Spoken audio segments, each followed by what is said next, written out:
हम अपने जीवन को अपने लक्ष्य तक पहुंचाने के लिए कुछ न कुछ शिक्षा प्राप्त करें, कुछ बातें सीखें। पहले मैंने एक दिन कहा था कि ये राम कथा कहानी नहीं है।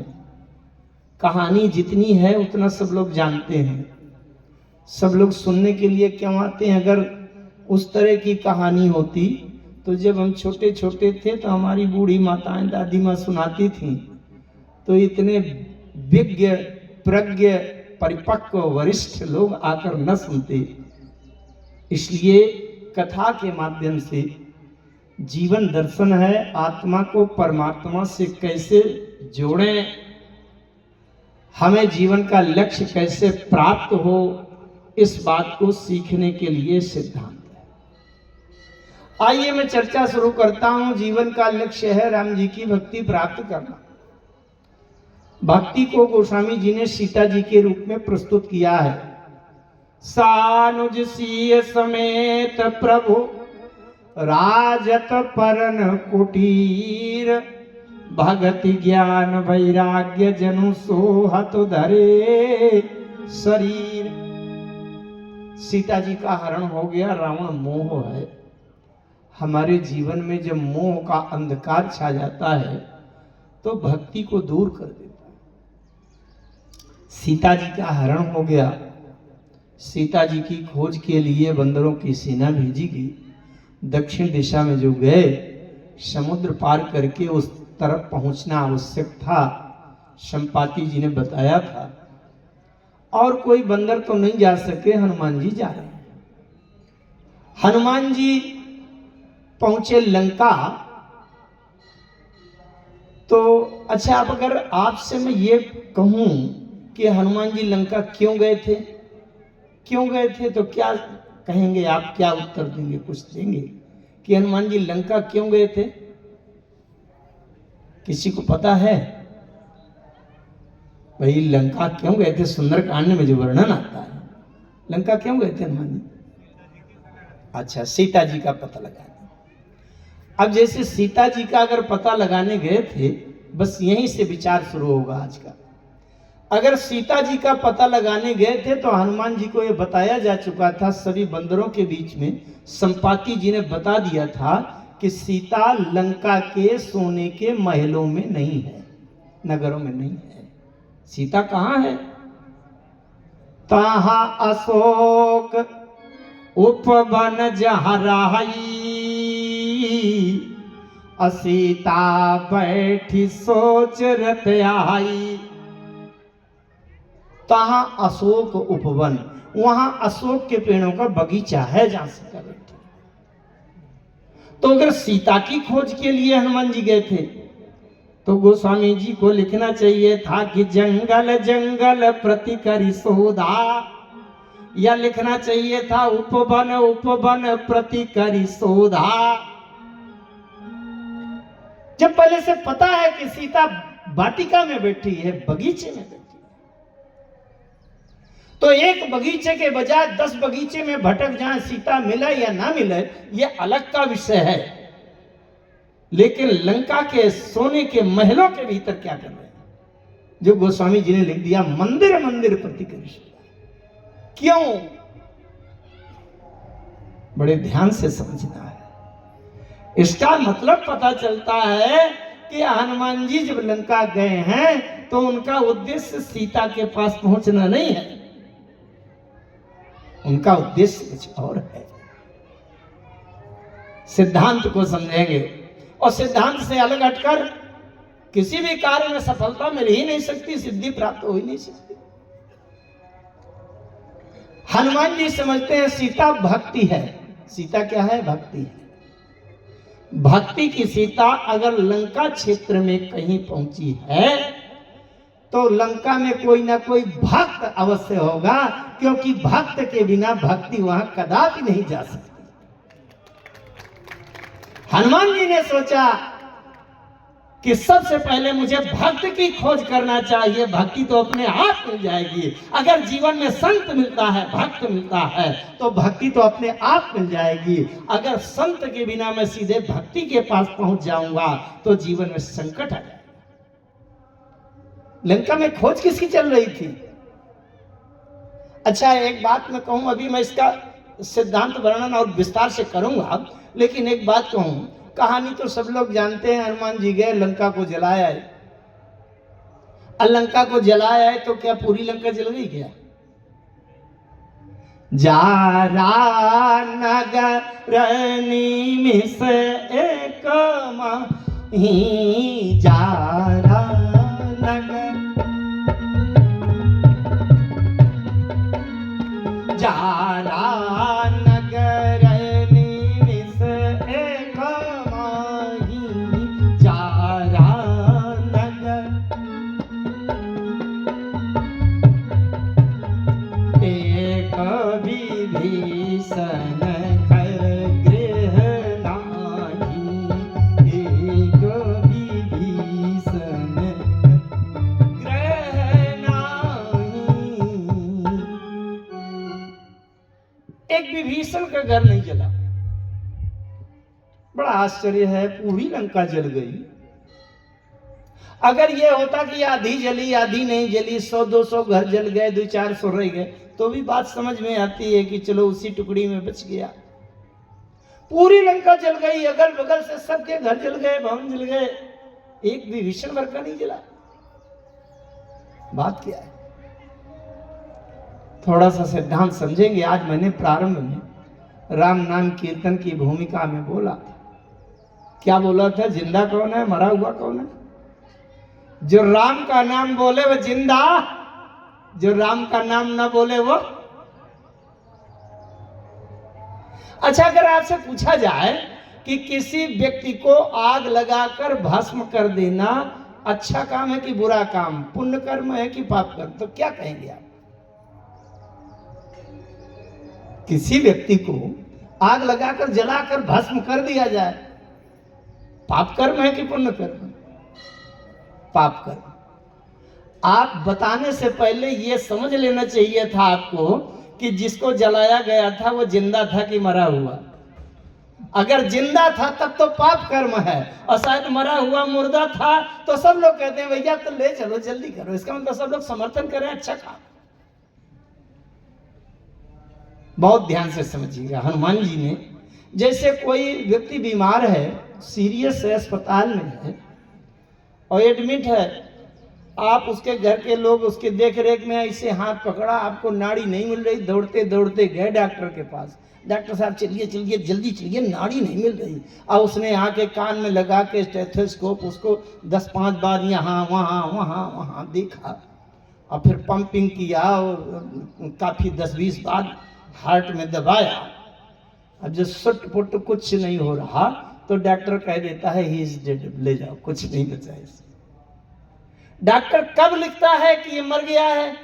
जब बहुत अच्छी तरह से जांच कर लेता है। कहीं ऐसा ना हो कि एक को श्वास अभी शेष हो और मैं लिख दूं इसमें कि मर गया है तो मेरे ऊपर क्लेम भी हो सकता है, जिंदा आदमी को तुमने मरा घोषित कर दिया है कि नहीं। हनुमान जी एक ऐसे वैद्य हैं कि जो पूरी लंका में एक एक जगह आला लगाकर ठीक से देखते हैं कहीं जिंदा होने के लक्षण तो नहीं है।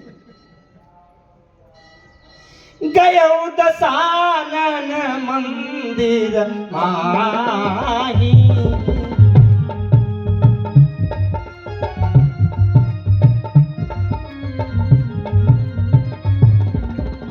अति विचित्र कही जात सुनाई,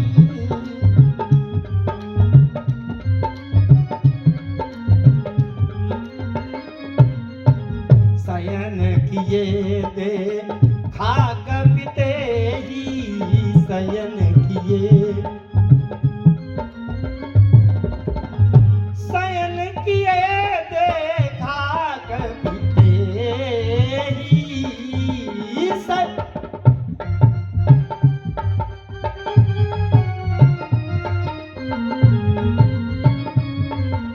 मंदिर महु न दीखी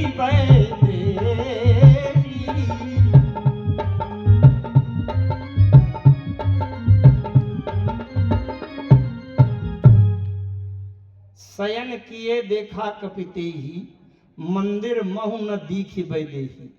ध्यान से समझना, इसके उल्टे अर्थ लगेंगे। मंदिर महु न दीखि वैदेही, किसको सोते हुए किसको देखा? रावण को। और मंदिर महु न दीख वैदेही का अर्थ ये लगेगा कि उस भवन में वैदेही नहीं थी, इसका मतलब देही है। देही को देखा, देहवाद देखा, और देह की इंद्रियों के भोगने के लिए सुख सुविधा, विषय सुख की व्यवस्था देखी, पर वैदेही को नहीं देखा।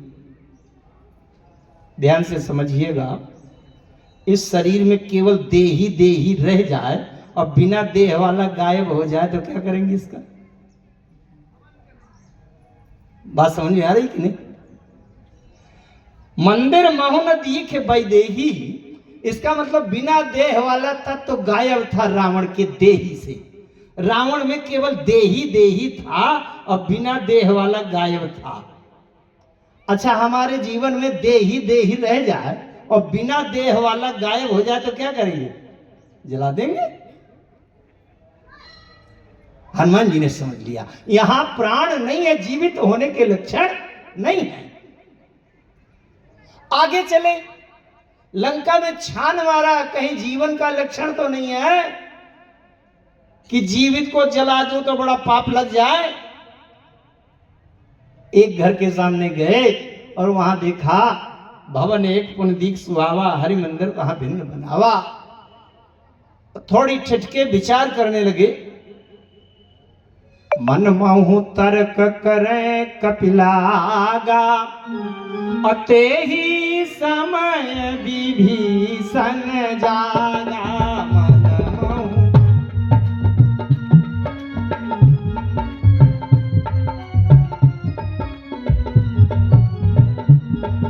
का राम राम के ही सुमिरन दीना, हृदय हरस कपि सज्जन चीना। राम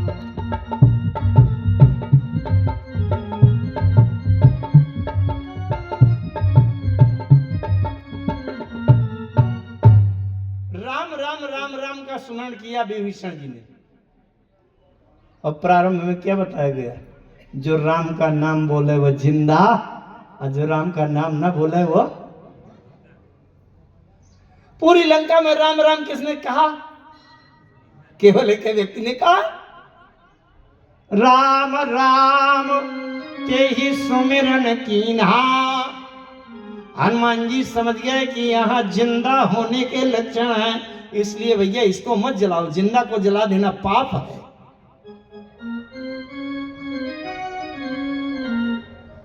बात बहुत थोड़ा और गहराई से समझिएगा। हमारे शरीर में जिंदा होने का आधार क्या है? केवल राम की कृपा। जो चेतन कहा जड़ करई, जड़ ही करई चैतन्य, अस समर्थ रघुनाय कहीं, भजे ही जीवते धन्य। चेतन को जड़ बनाना और जड़ को चेतन बनाना, इस परिवर्तन में केवल राम जी समर्थ हैं। क्या करते हैं? ये मिट्टी से बना हुआ पुतला है, क्षिति जल पावक गगन समीरा, पंच रचित, 5 चीजों से बना है। अच्छा, 5 चीज क्या है ये? गगन समीर अनल जल धरणी, गगन समीर अनल जल धरणी।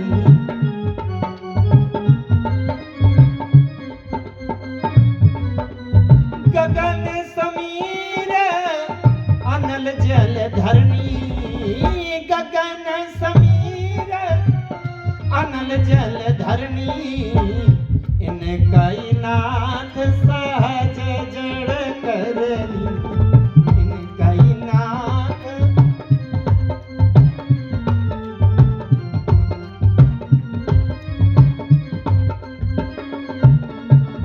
ये जड़ है, 5 चीजों से पुतला बना है। जड़ है मिट्टी, मिट्टी, जल, हवा, अग्नि, आकाश।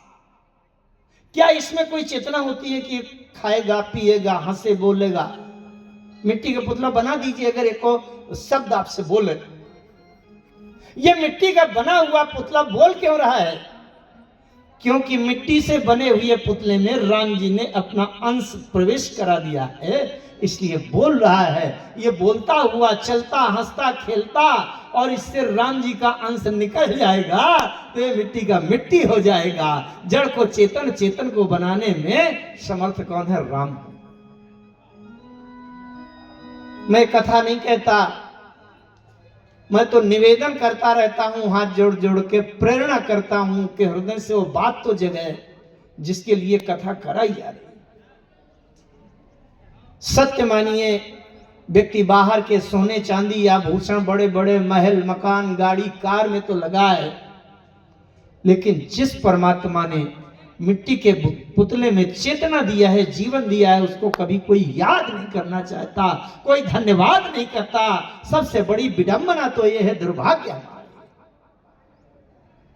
और एक बात और बताऊं, बिल्कुल सरल, आप सृष्टि में नजर उठा के देख लीजिए, मनुष्य के शरीर से अच्छा बुद्धिमान कोई है क्या? हाथी घोड़ा सांप बिच्छू, कुत्ता बिल्ली, सांप बिच्छू, मगर घड़ियाल, मच्छर मक्खी, चाहे जिस वर्ग में देख लीजिए, इस मनुष्य से अच्छा शरीर, बुद्धिमान, विचारवान, ज्ञानवान दूसरा कभी अवसर मिलेगा क्या इससे अच्छा?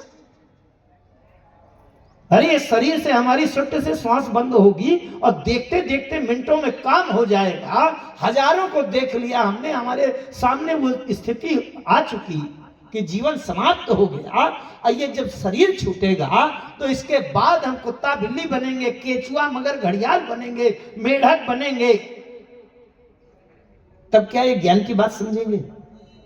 अगर इस जीवन को हम केवल खेल और मनोरंजन में, हंसी ठिठोली में निकाल दें तो क्या ये तत्व ज्ञान की बात है? हम जब कुत्ता बन जाएंगे तब तत्व ज्ञान समझेंगे, चूहा बनेंगे तब तत्व ज्ञान की बात, सत्संग करने का अवसर होगा।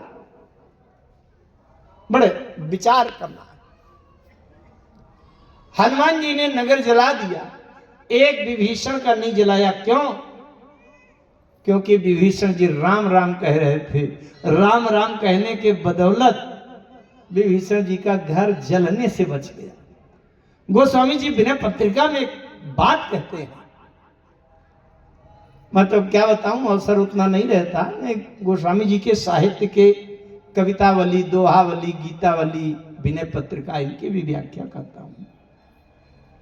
गोस्वामी जी कहते हैं, राम कहत चलो, राम कहत चलो, राम कहत चलो भाई रे, अनाही तब भव बेगार माह परी है, छूटत अति कठिनाई रे।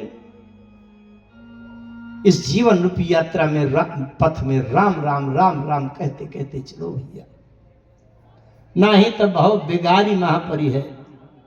बिगार जानते हैं आप? बिगार क्या है? कुछ लोग जानते होंगे या नहीं जानते होंगे, मैं थोड़ा सा बता दूं। बिगार किसको कहते हैं? एक व्यक्ति रास्ते रास्ते चला जा रहा है, उसी रास्ते के किनारे एक बहुत बड़े दबंग, तानाशाह, प्रभावी, शक्तिशाली व्यक्ति का, रईस का घर है। और उसने देखा है पहला व्यक्ति चला जा रहा है, ए इधर आ, उसको बुला लिया। अब वो चला गया, हाँ भैया मालिक, क्योंकि बड़े आदमी है, कुछ गुंडा है, दबंग है।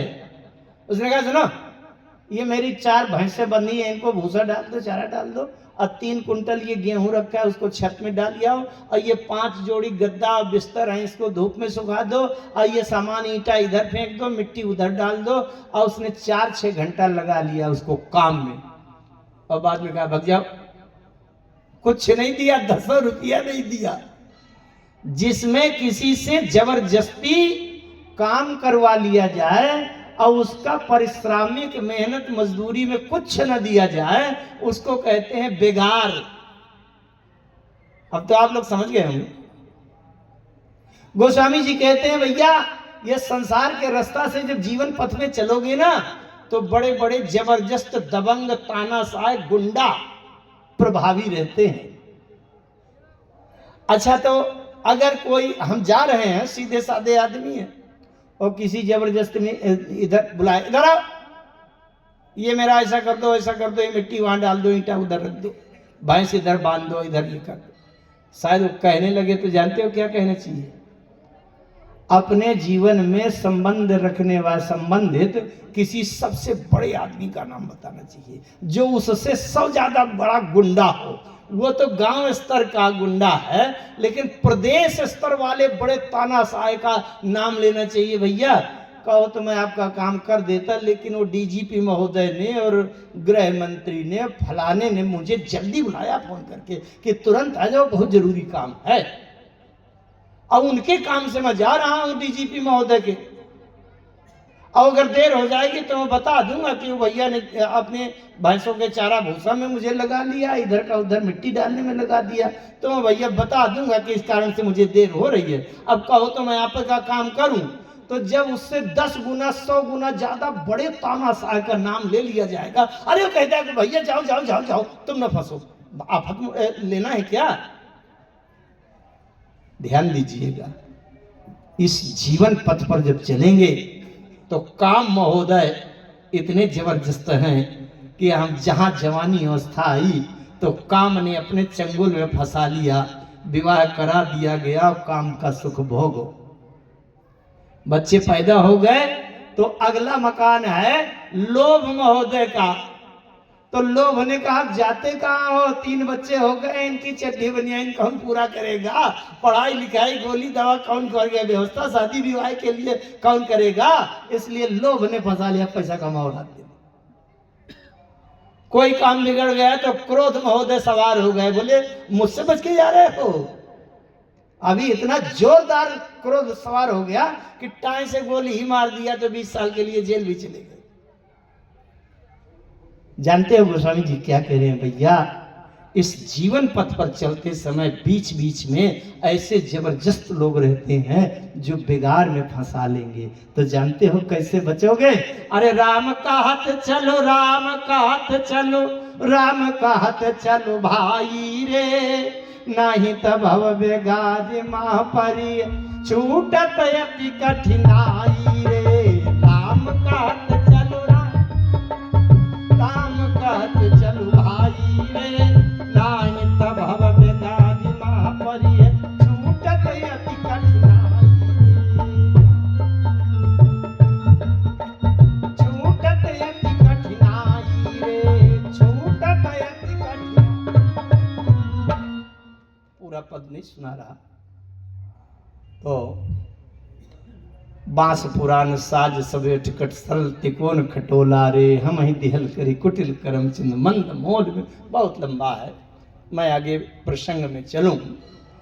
इसका मतलब है जब काम अपनी ओर खींचने लगे तो राम राम राम राम कह देना, मैं राम के काम से जा रहा हूं। काम का साहस नहीं है, काम से बचने का केवल एकमात्र उपाय है राम। जहां काम तहां राम नहीं, जहां राम नहीं।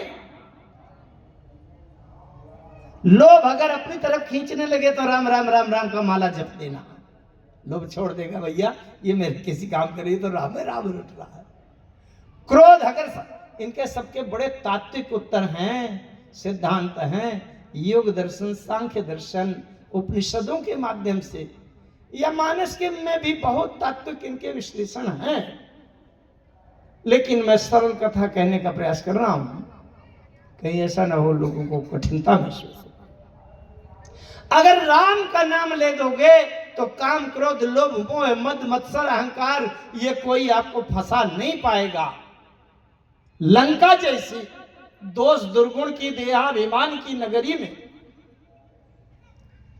अगर विभीषण जी सुरक्षित बच रहे हैं तो राम के बल से, हनुमान जी अगर कुशल सुरक्षित बच गए तो राम के बल से।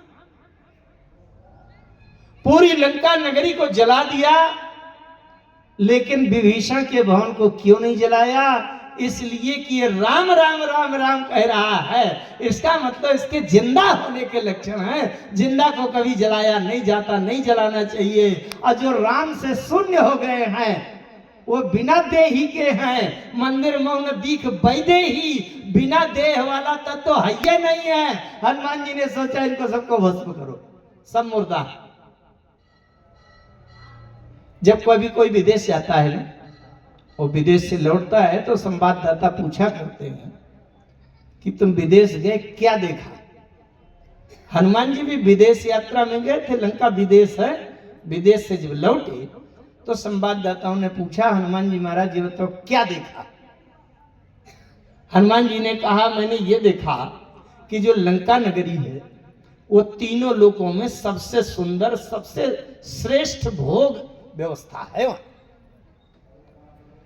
अब तीनों लोकों में कैसे सुंदर है, मानस में पढ़े आप, भोगावती जैसी यही कुलवासा, नीचे 7 तल के नीचे नागलोक है, अहिकुल, वहां शेषनाग कुंडली बनाए बैठे हैं, वहां की नगरी का नाम है भोगावती। भोगावती जैसी यही कुलवासा, अमरावती जस शक्र निवासा। शक्र माने इंद्र, ऊपर स्वर्ग लोक में इंद्र के रहने वाली वो अमरावतीपुरी।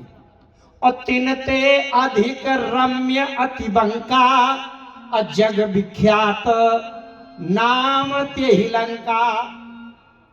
तीनों लोगों की श्रेष्ठ हो गई ना, अमरावती स्वर्ग, भोगावती पाताल और जग विख्यात माने संसार, इन सबसे श्रेष्ठ लंका। किसी ने पूछ लिया कि अगर तीनों लोकों में सबसे श्रेष्ठ सुंदर रचना है तो आपने जला क्यों दिया? अच्छा, आपके गांव में, नगर में अगर विश्व का सबसे सुंदर कोई भवन, इमारत है तो उसको नष्ट नहीं करना चाहिए, चाहे दुश्मन की क्यों ना हो, क्योंकि प्रतिष्ठा है, उससे नाम है कि पूरे संसार की सबसे सुंदर बिल्डिंग यहां बनी है। हनुमान जी से कहा गया तो आपने जला क्यों दिया?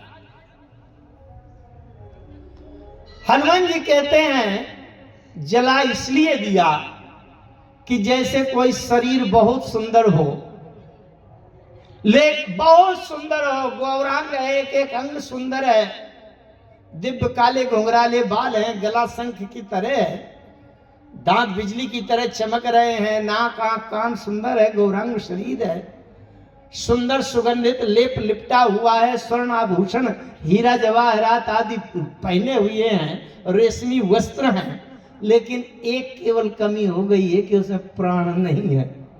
अब बताओ किसी काम का है वो? तो प्राण नहीं है, लंका सब सुंदर है, लेकिन उसको जला देने की आज्ञा भगवान शंकर दे रहे हैं। भगवान शंकर क्या कहते हैं? बालकांड में उन्होंने कहा, हनुमान जी ने कहा मैंने अच्छी तरह से ढूंढा है, लंका में, रावण के महलों में कहीं भी वैदेही नहीं है। वैदेही माने सीता, सीता माने भक्ति, भक्ति नहीं है। भगवान शंकर क्या कह रहे हैं बालकांड में? जिन हरि भगति हृदय नहीं आनी,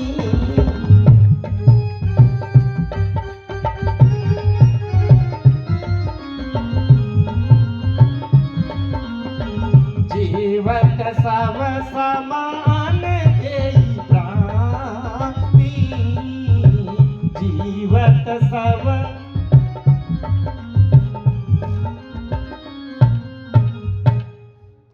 जीवित सौ, मुर्दा 2 तरह के होते हैं, बहुत ध्यान से सुनना। 100 माने मुर्दा। मुर्दा 2 तरह के होते हैं, एक मरा हुआ मुर्दा, मरे हुए मुर्दा को तो सब लोग जान जाते हैं, मरा हुआ मुर्दा।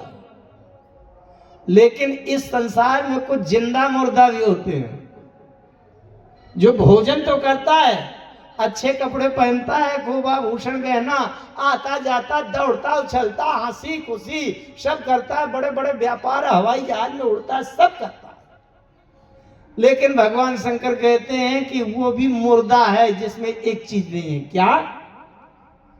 बोले जिन हरि भगति हृदय नहीं आनी, तो जीवत सब समान प्राणी। एक मुर्दा तो वो है ना जो हिलता, ना बोलता, ना खाता, ना पीता, ना हंसता, ना चलता, उसको सब लोग कहते हैं तो इसको जला ही दो। लेकिन एक जिंदा मुर्दा वो है, खूब खाता पीता, हंसता बोलता, व्यापार करता, शासन करता, चुनाव लड़ता, सब करता है, लेकिन उसके हृदय में राम जी की भक्ति नहीं है, तो शंकर जी कहते हैं वो जिंदा रहते हुए भी मुर्दा के समान। मैं राम जी से प्रार्थना किया करता हूं, हे दीनानाथ, अगर जिंदा रहते हुए मुर्दा बनने की नौबत आ जाए कि भक्ति का भाव ना रहने से मुर्दा जिंदा मुर्दा बनने की नौबत आ जाए, उससे अच्छा है कि आप मरे मुर्दा राम नाम सत्य करवा दीजिएगा, क्योंकि भगवान की भक्ति के बिना ये जीवन जीने का कोई। हनुमान जी कहते हैं मैंने मरे हुए भाग को जला दिया, जहां राम राम बोला जा रहा था, जिंदा होने के लक्षण थे, वो विभीषण का घर नहीं जला। एक बात मैं छोड़ी आया हूं, वैसे बातें तो बहुत हैं, जिधर चला जाऊंगा उधर भी राम जी की कथा है, सब अच्छी लगेगी और सबसे हर एक बात में कुछ न कुछ शिक्षा मिलती है। आज हमारे जाल सिंह पटेल जी आ गए थे, पहले मैंने उनसे यद्यपि पूछा मानस के अंदर क्या सुनना चाहेंगे, अरे उन्होंने कहा महाराज जी भगवान की कथा आप जहां से कहेंगे अच्छी होती, बड़ी अच्छी बात। इस राम कथा में इतना अमृत रस भरा है मित्रों, मैं कोई बनावटी बात केवल आपको कहने के लिए नहीं कर रहा, मेरे हृदय से ये बातें निकलती हैं जो वही मैं बात कहता हूं, मेरे जीवन के कुछ सिद्धांत है। जिस दिन से मैंने पहले दिन राम कथा के लिए घर से बाहर कदम निकाला था, राम जी के सामने प्रतिज्ञा करके निकला था कि मैं जीवन में कभी राम कथा में चुटकुला नहीं बोलूंगा। ये मेरे जीवन का सिद्धांत है, किसी को अच्छा लगे या ना लगे। मैं यहां जोकड़ी करने नहीं आया हूं, बहुत बड़ी मीमांसा है ये हमारे जीवन के आत्म कल्याण आत्मदर्शन के। तो ये कुछ मेरे अपने नियम हैं, संसार उसमें साथी बने न बने, मैं तो यहां तक निर्णय किए बैठा हूं कि संपूर्ण 3 लोग 14 भुवन में मैं बिल्कुल अकेला रह जाऊं अपने मत का, तो भी मैं पक्का माने हूं कि मेरा कल्याण राम जी से होना है, संसार के किसी साथी से नहीं। आइए बात समझें, उसमें बहुत अच्छा सिद्धांत है। हनुमान जी अगर सीता की खोज के लिए जाना चाहते थे तो उपवन प्रति करिशोधा क्यों नहीं गए, जबकि संपाति जी ने समुद्र के किनारे बता दिया था कि तहाँ अशोक उपवन जहां रहाई, सीता बैठी सोच रत आई। तो हनुमान जी अगर सीता के पास जाना चाहते थे तो इस सोने के नगर में क्या कर रहे हैं, इसके लिए हनुमान जी को एक प्रसंग का स्मरण आ गया था। एक प्रसंग आया अरण्य कांड में, मैं 10 मिनट के लिए उस प्रसंग में आपको ले चलता हूं, उससे बहुत बड़ा सिद्धांत निकलेगा। राम जी, लक्ष्मण जी, सीता जी, ये तीनों चित्रकूट की भूमि में थे। चित्रकूट में एक स्फटिक शिला में बैठे हुए थे और राम जी सीता जी का श्रृंगार कर रहे थे। आभूषण काहे के बनाए, अब यहाँ सोना हीरा सोना चांदी तो था नहीं, जंगल में निकल ही आए हैं, तापस वेश विशेष उदासी निकल ही आए हैं, तो यहाँ से एक बार चुनि कुसुम सुहाए, निज कर भूषण राम बनाए, सीता ही पहिराए। बहुत ध्यान दीजिएगा, एक शब्द कहूंगा मैं, उस शब्द को जरा जोर दूंगा, आप उसको समझिएगा। सीता जी कभी कभी तो अनमोल्य रत्न वाले आभूषणों से अपना श्रृंगार किया करती थी, लेकिन आज जंगल में राम जी कुछ तिनका सींके ले आए हैं, तिनका, और कुछ फूल ले आए हैं, तो फूल गूंथ गूंथ कर सीता जी के उसमें श्रृंगार कर रहे हैं। आभूषण गहना की जगह फूल लगा रहे हैं, और सीता जी प्रसन्न है। क्यों प्रसन्न है?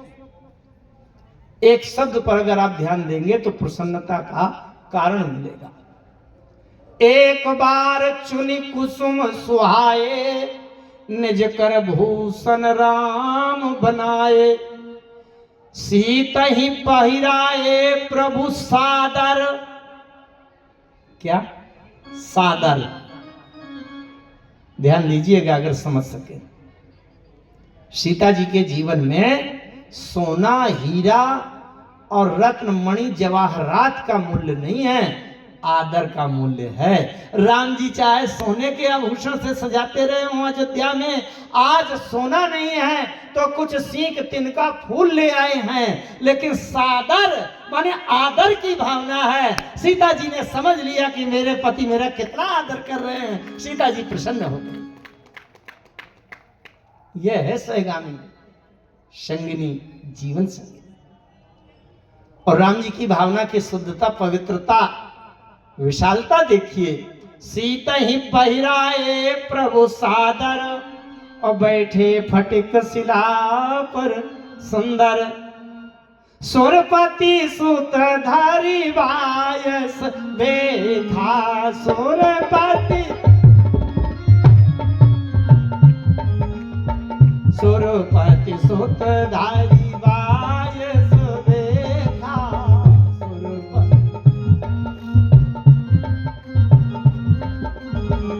सठ चाहत रघुपति बल देखा।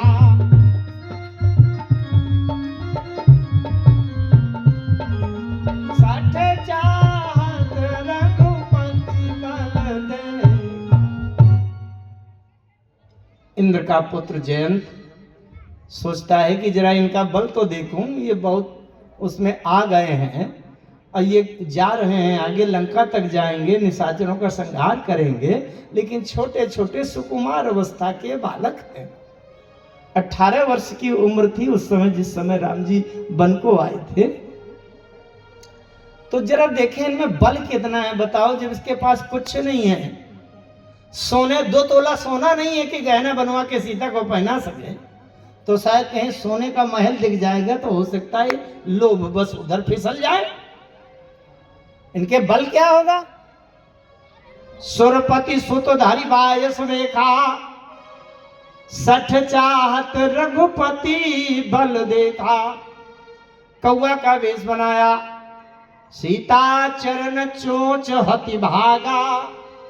अमूढ़ मंदमति कारण कागा, चला रुधिर रघुनायक जाना।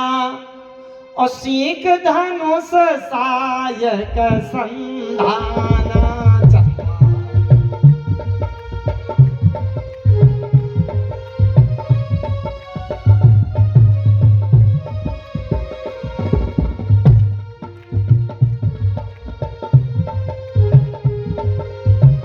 सीख धनुष सायक संधाना। चला रुधिर रघुनायक जाना। खून बह निकला, सीता जी के चरणों से खून निकलने लगा। कौआ ने चोंच की खरोंच मार दी, खून निकल रहा था। और रघुनायक जाना, अरे भाई खरोंच मार दिया, चोंच मार दिया और खून बहने लगा, तो रघुनायक क्या जाना? रघुनायक जाना क्या जानते हैं? क्या जाना? एक बात मैं कहूं, जैसे कोई युवक आवे, युवा वर्ग 25 साल का लड़का, अब आपके चरण छुए ऐसे हाथ लगा के, और शायद उंगलियों के नाखून लंबे हों और जल्दी जल्दी पैर छूते समय वो नाखून की खरोंच आपके पांव में लग जाए, तो गोली मार देना चाहिए आपको? गोली मार देंगे? जरा विचार करें, जैसे कोई चरण छुए आपके और धोखे में नाखून की खरोंच लग गई, तो आप गोली मार देंगे राइफल से? अरे कौआ शायद सीता जी के चरण छूने के लिए झुका हो और उड़ान भरते भरते एकदम झोंके में आया और जल्दी जल्दी सीता जी के चरण छुआ, और चरण छूते समय संभाल नहीं पाया, बैलेंस बिगड़ गया, बेचारे की चोंच नुकीली होती है और शायद सीता जी के चरण में चोंच लग गई, तो राम जी को ब्रह्मास्त्र चला देना चाहिए? बहुत ध्यान से समझिएगा। रघुनायक जाना का मतलब क्या है?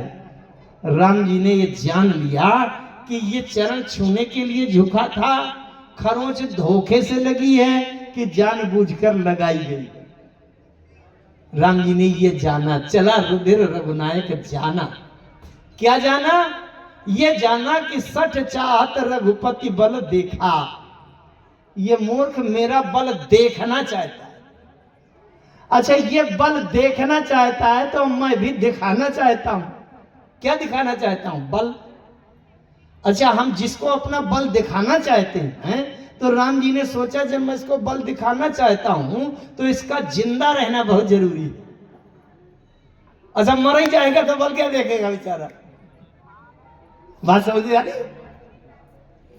ये भी तो हो सकता था ना कि राम जी का तरकस वहीं रखा था, सारंग धनुष वहीं रखा था, तो राम जी सारंग धनुष उठाते, तरकस का एक बाण निकालते और सड़ाक से मार देते। ये भी तो हो सकता था कि नहीं? राम जी ने समझ लिया, अगर मैंने तरकस का बाण निकाला और सारंग धनुष से तरकस वाला बाण का संधान कर दिया तो फिर ये जिंदा नहीं बचेगा, क्योंकि ये राम बाण हो जाएगा, है ना? अमोघ रघुपति करवाना हो जाएगा। अमोघ बाण फिर छोड़ेगा नहीं, ये मर ही जाएगा, फिर तो बल क्या देखेगा? इसलिए सीख धनुष जो जिस तिनका से सीता जी का श्रृंगार कर रहे थे, उसी तिनका का टेढ़ा करके एक तिनका का धनुष बनाया और एक तिनका का बाण बनाया और ऐसे चला दिया। ये नहीं, बहुत ध्यान से समझिएगा। अगर हम किसी को बल दिखाना चाहते हैं तो अपने जीवन की सबसे हल्की छोटी चीज उसके ऊपर प्रयोग करें। जब वो उसको भारी लगे तब बता दे कि अब बोलो।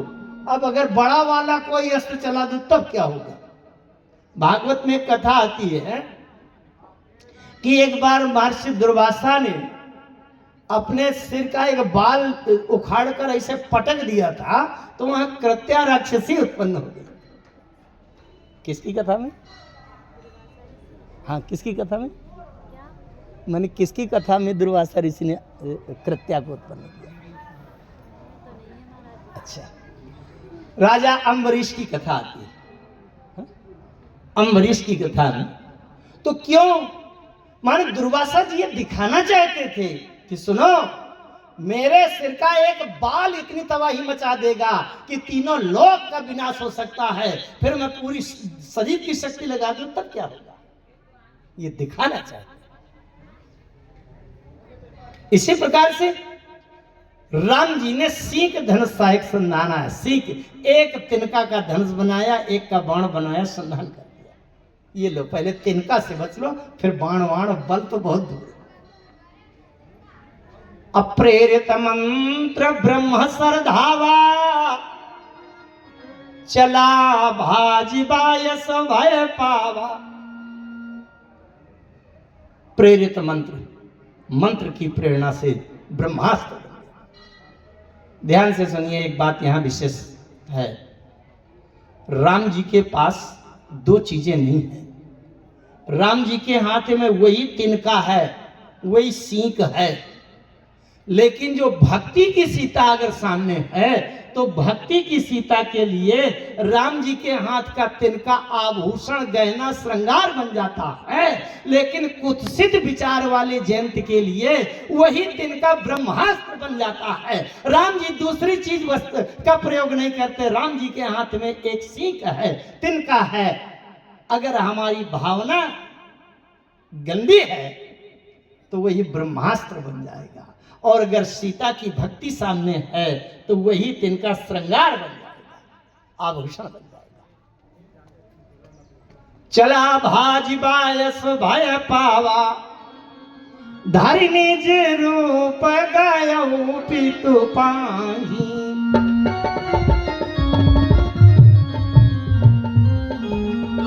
धारी निज रूप गयऊ पितु पाही।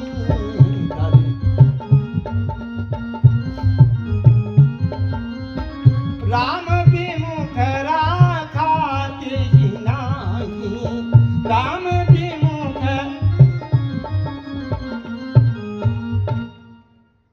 जयंत गए पिताजी के पास, इंद्र के पास।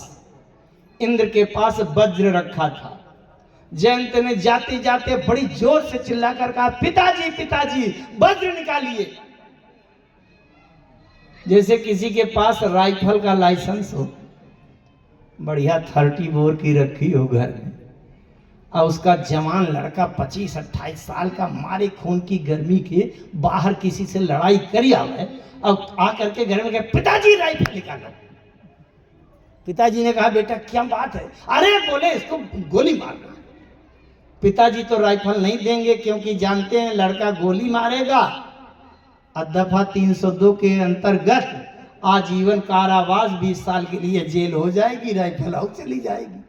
पिता तो नहीं देगा। लेकिन जयंत को तो यह भी डर नहीं था कि कोई 302 की धारा लगेगी। जयंत गए, पिताजी पिताजी वज्र निकालिए। इंद्र ने कहा बेटा ऐसी कौन सी स्थिति आ गई कि सीधे वज्र पर बात आ गई? वज्र से नीचे बात नहीं कुछ हल हो सकती क्या? आखिर ऐसा कौन सा संकट आ गया? अरे जयंत ने कहा पिताजी तिनका पीछे पड़ा है, वज्र निकालिए। इंद्र ने कहा अगर तिनका पीछे पड़ा है तो तिनका को 2 उंगली अंगूठा में ऐसे दबाओ और अंगूठा में जरा सा जोर लगा दो, तिनका निपट जाएगा। जयंत ने कहा नहीं नहीं वो तिनका इससे नहीं निपटेगा, वज्र उठाइए। इंद्र ने पूछा तिनका किनका है? जरूर कोई विशेषता होगी तिनका नहीं। साधारण तिनका हो तो हम लोग उंगली से पकड़ के ऐसे दबा देंगे, चुट से टूट जाएगा। तिनका के लिए कोई तोप चलाएगा? जब जयंत ने कहा वो तिनका इससे नहीं निपटेगा तो इंद्र ने पूछा तिनका किनका है? जयंत ने कहा तिनका तो राम जी का है। और इंद्र ने कहा सब काम उल्टा हो गया। अगर तिनका राम जी का है तो आज तिनका वज्र बन गया और ये मेरे घर में जो वज्र रखा रहता है ये तिनका बन गया। क्यों? क्योंकि तृण ते कुलिस कुलिस तृण कराई, तृण ते कुलिस कुलिस राम दूत पन कहू की मिटराई, राम दूत।